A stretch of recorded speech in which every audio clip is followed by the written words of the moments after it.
ৰহা মহাবিদ্যালয়ত GNRCৰ mega health camp.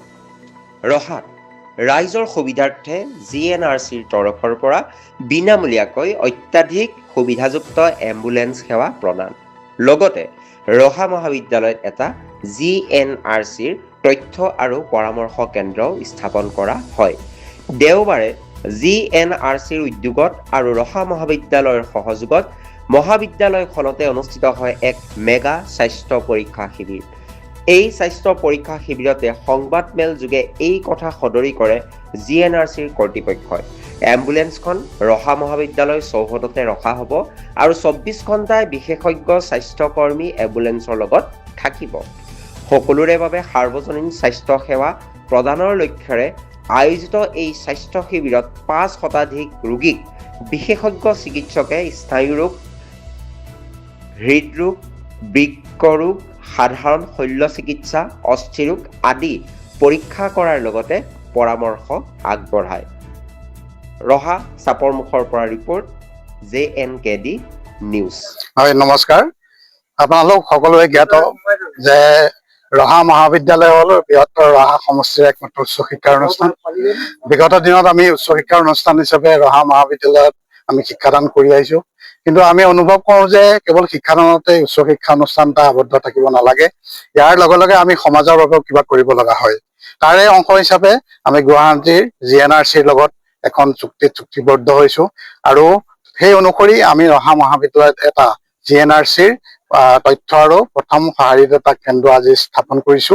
আৰু সেই অনুসৰি ইয়াতে এটা ইনফৰমেশ্যন চেণ্টাৰ থাকিব, য'ত নেকি ৰোগীয়ে আহি ইয়াতে ইনফৰমেশ্যন ল'ব পাৰিব বা GNRC লৈ তেওঁলোক যোৱাৰ ব্যৱস্থা কৰিব লাগিব। ইয়াতে তেখেতসকলৰ বিভিন্ন ধৰণৰ স্বাস্থ্য মিত্ৰ বা তেওঁলোকৰ এৰিয়া মেনেজাৰ থাকিব। আৰু ইয়াতে তেখেতসকলে কৈছে যে এম্বুলেন্স সেৱা থাকিব। আৰু এই এম্বুলেন্স সেৱাৰ জৰিয়তে ৰোগীজনে ততাতয়াকৈ তেখেতৰ লাইফ ছাপৰ্ট লৈ পেলাই GNRC লৈ বা গুৱাহাটীলৈ তেখেতসকল যাব পাৰিব।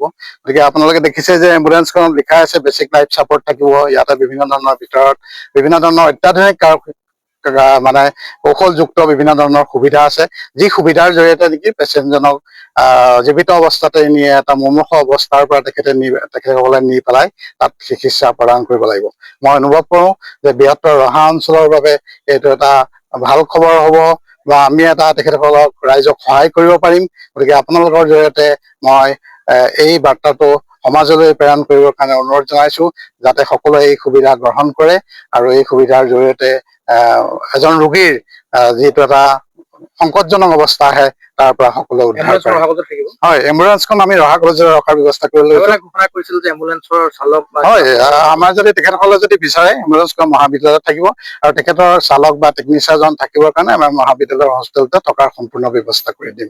তাৰ বাবে কোনো অসুবিধা নাই, কাৰণ মহাবিদ্যালয়ৰ চৌহদত থাকিলে সকলোৱে জানিব ৰহা কলেজতে এম্বুলেন্সখন আছে বা তেখেতসকলে গম পাব।